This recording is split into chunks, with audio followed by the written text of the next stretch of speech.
नमस्ते दोस्तों, मेरा नाम है कुमार आनंद। मैं हूं आपका योगा मित्र। आपको आज गाइड करने जा रहा हूं डायबिटीज़ के डिफरेंट एस्पेक्ट्स के विषय में, क्योंकि जनरली आपने डिफरेंट वीडियोस भी देखा होगा, उसमें वो 2-4 आसनों को बताते हैं और आप उसको करते हैं और शायद उतनी रिज़ल्ट आ नहीं पाती, क्योंकि हम उनके बेसिक स्टेप्स को फॉलो नहीं करते हैं। सो मेरा फोकस होगा कि पहले वीक में हमें क्या करना चाहिए, दूसरे वीक में क्या करना चाहिए, तीसरे वीक में क्या करना चाहिए और चौथे वीक में क्या करना चाहिए। तो हम 4 वीक के वीडियोज़ को अलग अलग तरीके से शूट करेंगे और आपके सामने प्रस्तुत करेंगे।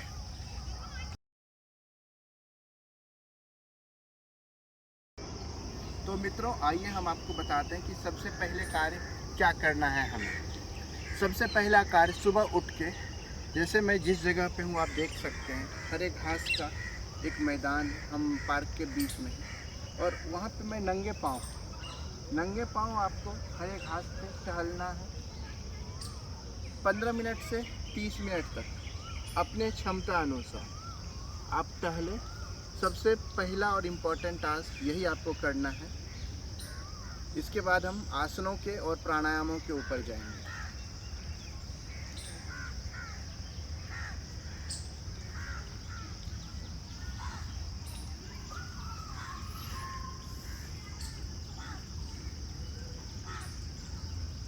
तो अब जो एक खास चर्चा है वो है कि वॉक करने के बाद तुरंत हमें क्या करना चाहिए। देखिए, जैसे अगर हम वॉक करके आते हैं तो नेचुरली ये होता है कि थोड़ा स्वेट होता है और हम थोड़े थके हुए लगते हैं, और थकावट के तुरंत बाद कोई प्राणायाम या कोई आसन नहीं करना चाहिए। आप या तो शवासन में थोड़े समय के लिए लेट जाएं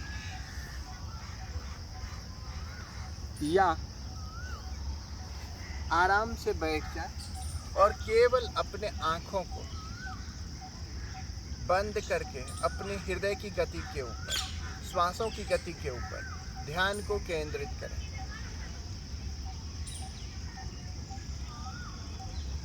तो हमारा पहला स्टेप है वॉक करना, टहलना, और उसके उपरांत थोड़े समय तक शरीर को विराम की अवस्था में लाना। अब आते हैं हम आसनों के ऊपर।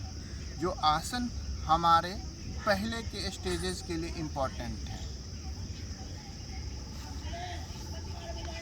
आपको बेसिक स्थिति, प्रारंभिक स्थिति में बैठना है। प्रारंभिक स्थिति होती है जब हमारे पाँव सीधे होते हैं, स्पाइन सीधी रहती है। कोशिश करें कि आपका स्पाइन, जो मेरुदंड है, बिल्कुल सीधी हो। इस स्थिति में बैठ जाए। फिर हम प्रारंभ करेंगे टोज स्ट्रेचिंग से, पदांगुली नमन।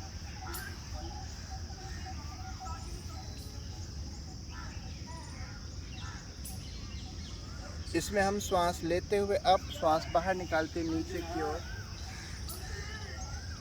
पाँव की उंगलियों को खोलते हैं। फिर हम एंकल मूवमेंट करते हैं 20 बार। श्वास लेते अप, श्वास बाहर निकालते नीचे की ओर, अप डाउन, श्वास लेते अप, श्वास बाहर निकालते नीचे, गुल नमन।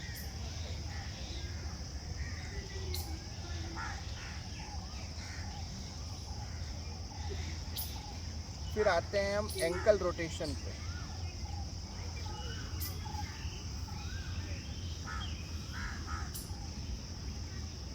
इसे भी 10 बार क्लॉक, फिर एंटी क्लॉकवाइज करेंगे।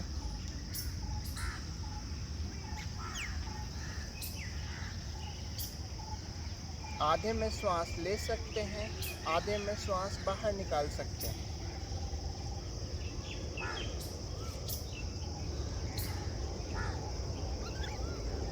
फिर रिवर्स में 10 बार इसी क्रिया को दोहराएंगे।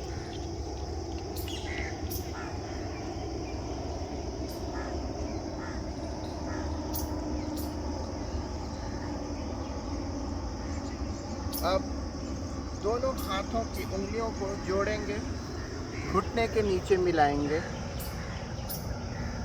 और श्वास लेते हुए घुटने को छाती तक लाएंगे। श्वास बाहर निकालते पाँव को सीधा करेंगे।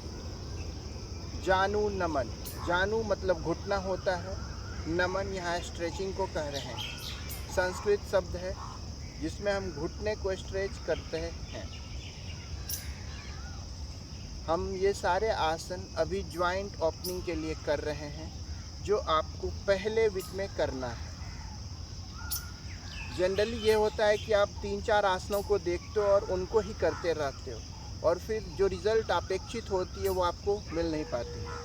उसका मूल रीज़न यही है कि हम बेसिक स्टेप्स को फॉलो नहीं करते कि उन आसनों तक पहुंचने की कड़ी क्या है, उसकी प्रारंभिक स्थिति से लेकर के बेसिक आसनाज, जिससे मैं पवन मुक्तासन भाग 1 के सभी आसनों को कर रहा हूँ और भाग 2 को भी करूँगा। इन दोनों ग्रुप के आसनों को ही करना है। फिर दूसरे पाँव से नी बेंडिंग 10 बार। श्वास लेते हुए छाती को टच करें, श्वास बाहर निकालते दूसरे पाँव से 10 बार करते जाना है।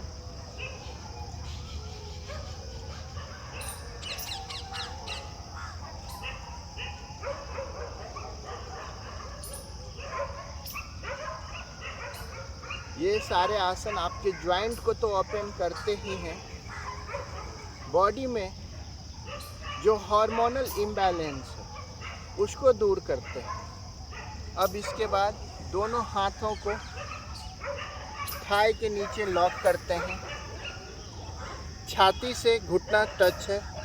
फिर धीरे धीरे लेग को रोटेट करते हैं और आपका फोकस आपके टोज पे होता है।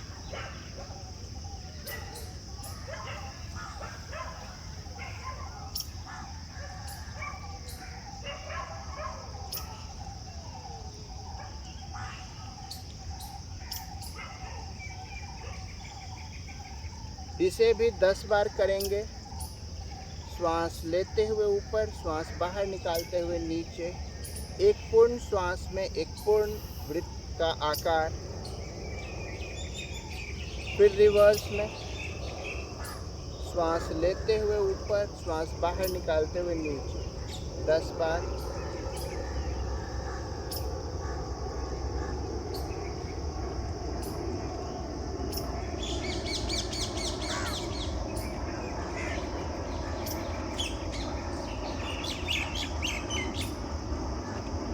फिर इसी क्रिया को दूसरे पाँव से भी करेंगे। और ये सारे आसनों को, चाहे जुवेनाइल बच्चे हैं उनको जो डायबिटीज़ हो रखा है वो भी कर सकते हैं, और जो वयस्क हैं एडल्ट वो भी डायबिटीज़ में इन सारे आसनों को करेंगे। इसकी कोई लिमिटेशन नहीं है, बशर्ते कि घुटने में कोई पेन या फिर बैक में कोई पेन ना हो, उसका थोड़ा ध्यान रखना है। क्योंकि जनरली आसन को करते समय कंट्राडिक्शन को फॉलो करना ज़्यादा ज़रूरी है।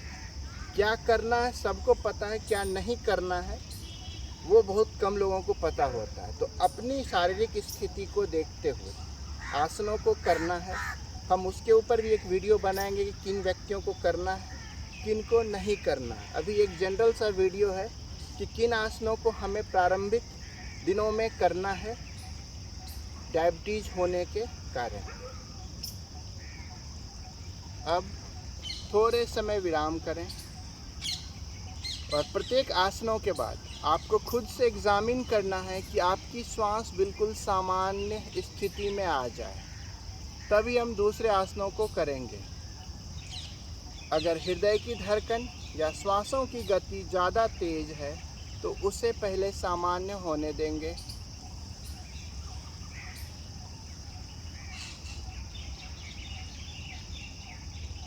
बस आज एंड कर दो, 8 मिनट हो गया। अब एंड कर दो, आज पैर सीधे करो वापस। अच्छा, कि आज ये अगले भाग में फिर 8 मिनट हो गया ये। थोड़ा सा हैंड वाला कराना तो, क्योंकि जो पूरा सीरीज है ना सप्ताह भर का। ठीक है। अब हम हाथों को आसनों के प्रारंभ करेंगे, जिसमें उंगलियों को मुट्ठी बांधना और खोलना है 10 बार। श्वास ले करके श्वास बाहर निकाल कर, फिर मुट्ठी बांध करके घुमाना है, मुष्टिका बंधन 10 बार। फिर रिवर्स में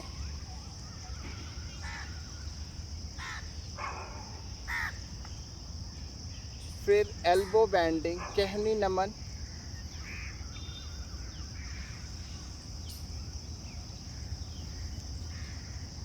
श्वास लेते हुए मोड़ना है, श्वास बाहर निकालते हुए सीधा करना है। इसके बाद स्कंध चक्र, शोल्डर रोटेशन। श्वास लेते हुए ऊपर, श्वास बाहर निकालते नीचे आगे। केहनी को छाती के समीप टच करेंगे।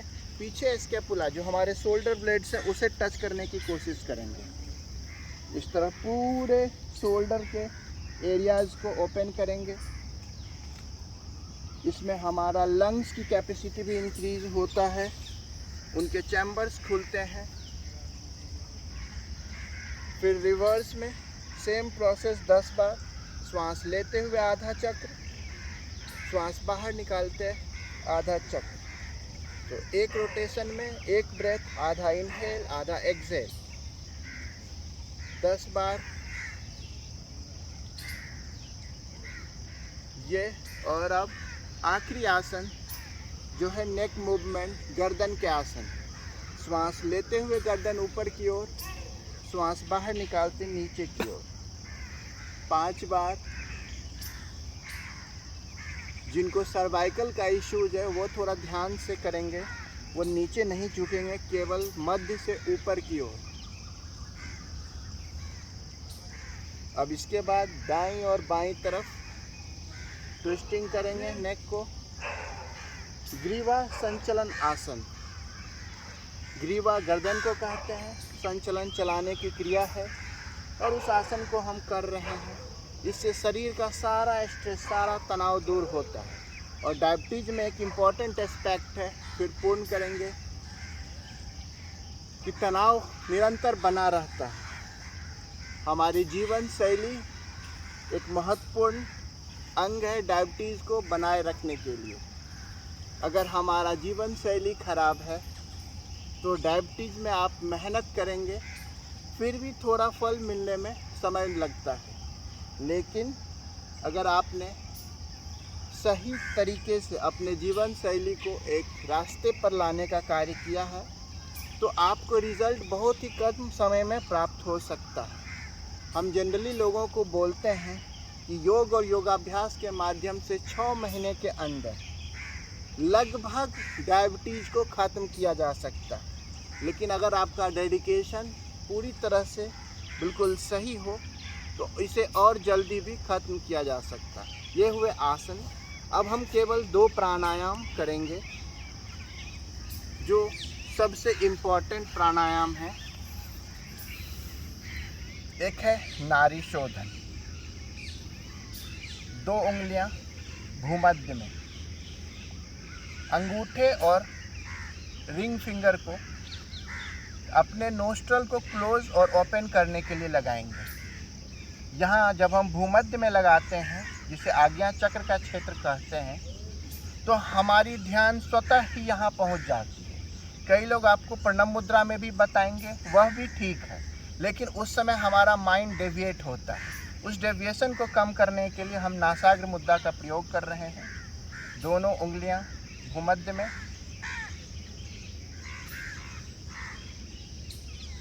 बाईं नासिकाग्र से श्वास अंदर, कुछ क्षण रुकें, दाईं से बाहर निकालें, फिर दाईं से अंदर लें, रुकें, बाईं से बाहर निकालें। यह एक चक्र है। इसी तरह कम से कम 5 मिनट तक नाड़ी शोधन की क्रिया को करना है।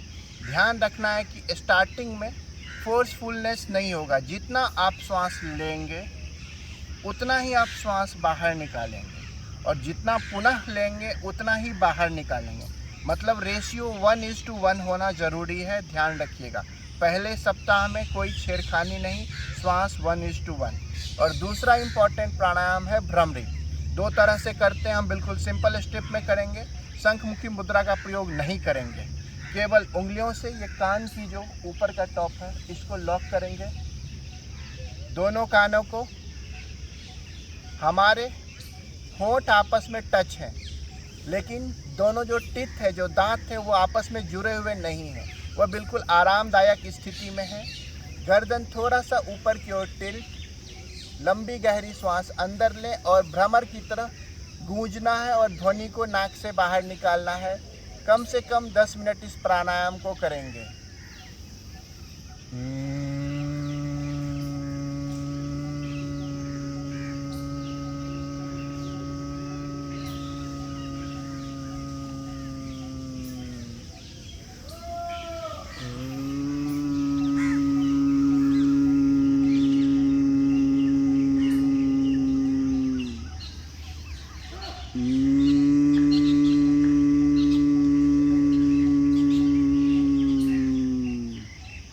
इस प्राणायाम के उपरांत आपको एक और चीज़ करना है जिसे हम बोलते हैं जल नेति।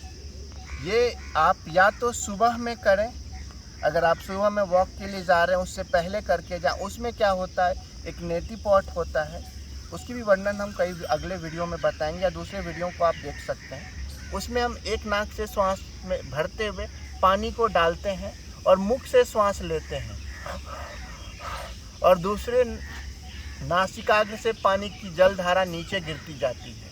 इसी तरह फिर बाएं वाले से लेते हैं और दाएं वाले से पानी की धारा निकलती है। इससे हमारा पूरा ऊपर का जो तंत्र है क्लीन होता है। तो क्लींजिंग के प्रोसेस में पहले वीक में 7 दिन आपको जल नेति को करना है और आखिरी में, सबसे आखिरी में आते हैं तो सारी चीज़ों को करने के प्रयास आपको शवासन में लेटना है, अपने पूरे शरीर का ध्यान करना है और संकल्प लेना है कि मैं स्वस्थ हूँ, मैं अपने स्वास्थ्य को और ज़्यादा अच्छा करता जा रहा हूँ। संकल्प हमेशा सकारात्मक लेंगे, कोई निगेटिव संकल्प नहीं लेंगे। और उदर श्वसन की क्रिया, मेरे पेट को देखें। जब हम श्वास लेंगे पेट का आकार बढ़ेगा, श्वास बाहर निकालेंगे पेट का आकार सामान्य होगा। केवल उदर श्वसन की क्रिया 5 मिनट।